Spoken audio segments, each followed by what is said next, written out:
बहुत दिनों के बाद यहाँ मौका मिला है। Clap clap clap clap clap clap.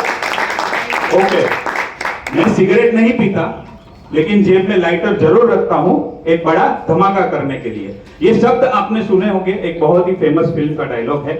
अब यहाँ पर मैं सीधा स्ट्रेट अवे बात करूंगा, कितने लोग आप में से शेयर मार्केट में इन्वेस्टमेंट करते हैं? हाथ ऊपर कीजिए, यहाँ पर कोई रेड नहीं होने वाली है।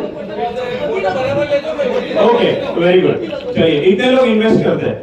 अब जो लोग इन्वेस्ट करते हैं उनके मन में भी कभी ना कभी ये डाउट होता है कि कब तक ये प्रॉफिट होते रहेगा या कब तक मुझे लॉस होगा, कोई ना कोई ऐसा डर होते रहता है। और जो लोग इन्वेस्ट नहीं कर रहे हैं, मतलब कि जिन्होंने अभी हाथ ऊपर नहीं किया है, उनको भी ये मन में डर रहता है कि कहीं कर दूंगा और लॉस हो जाएगा, या मन में तमन्ना भी रहती है कि मैं इन्वेस्टमेंट करूं, काश मुंजाल भाई की टीम लेके मैं कमा लूं, काश ये कर लूं, काश लोगों के जैसा मैं भी कमा लूं, लेकिन एक हिम्मत नहीं हो पाती है। क्यों हिम्मत इसलिए नहीं हो पाती है? क्योंकि पता नहीं है कि मेरे साथ क्या होने वाला है। और अगर आपको समझना है, जानना है कि आपके साथ क्या होने वाला है, तो आज का ये प्रेजेंटेशन ध्यान से सुनिएगा। ये सुनने के बाद आपको शेयर मार्केट की इतनी बड़ी सीक्रेट और इतनी बड़ी टिप मैं देने वाला हूं जो आज तक आपको किसी ने नहीं दी होगी। तो ध्यान से सुनिएगा, अंत तक सुनिएगा। चलिए आगे बढ़ते। अब ये देखते हैं कि एस्ट्रोलॉजी के हिसाब से शेयर मार्केट में कौन पैसे कमा सकता है, शेयर मार्केट में कौन बड़ा पैसा कमा सकता है, कौन लॉस कर सकता है, या फिर कौन शेयर मार्केट को ट्रेडिंग के लिए यूज कर सकता है, या कौन उसमें ब्रोकर बन सकता है, या फिर कौन उसके अंदर इन्वेस्टमेंट करके कमा सकता है। चलिए, अब आपने ये दो महान हस्तियों को तो जरूर देखा होगा, आप इनको जानते भी होंगे। एक है लेट श्री राकेश झुनझुनवाला जी और एक है लेट श्री हर्षद मेहता जी। ये दोनों में खास बात यानी कि कॉमन बात क्या है?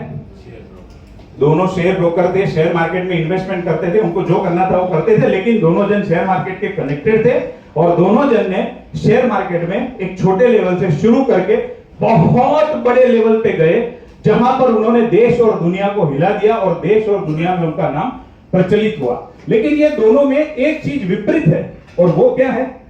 राकेश झुनझुनवाला का जब अंत हुआ तो 5,000 रुपए के इन्वेस्टमेंट से शुरू करके उन्होंने 32,000 करोड़ रुपया शेयर मार्केट में एस्टेट क्रिएट करके दुनिया से चले गए। लेकिन ये जो दूसरे भाई साहब है, उनका क्या हुआ? उनका अंत किसी ने नहीं सोचा था उस तरीके से हुआ, शायद उन्होंने भी नहीं सोचा था इस तरीके से हुआ।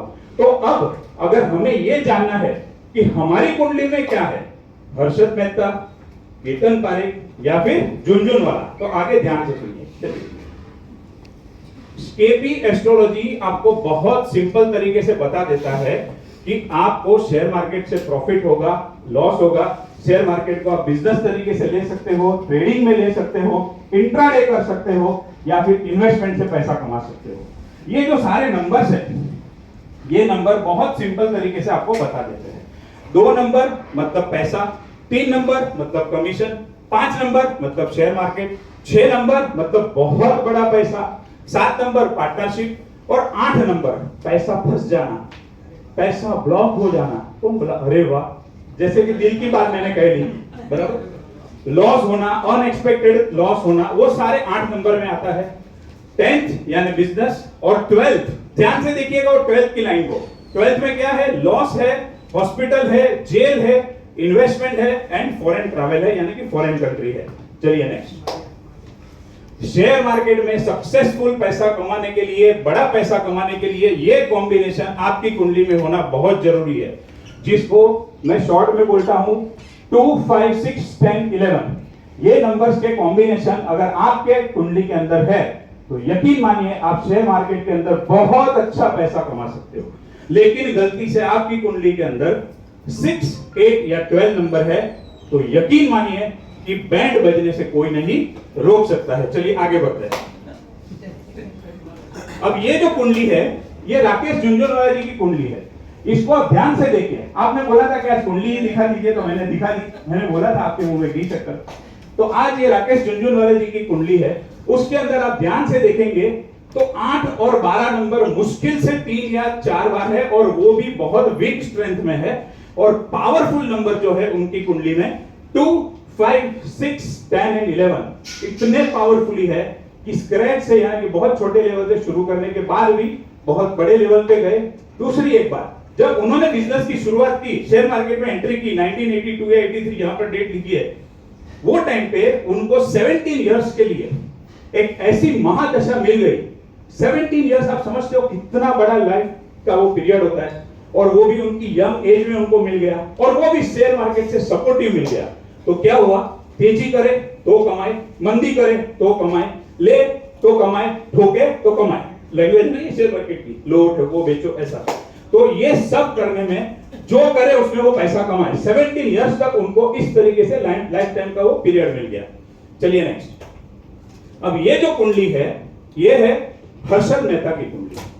हर्षद मेहता की कुंडली में एक ऐसा योग है जो मेरी कुंडली में है।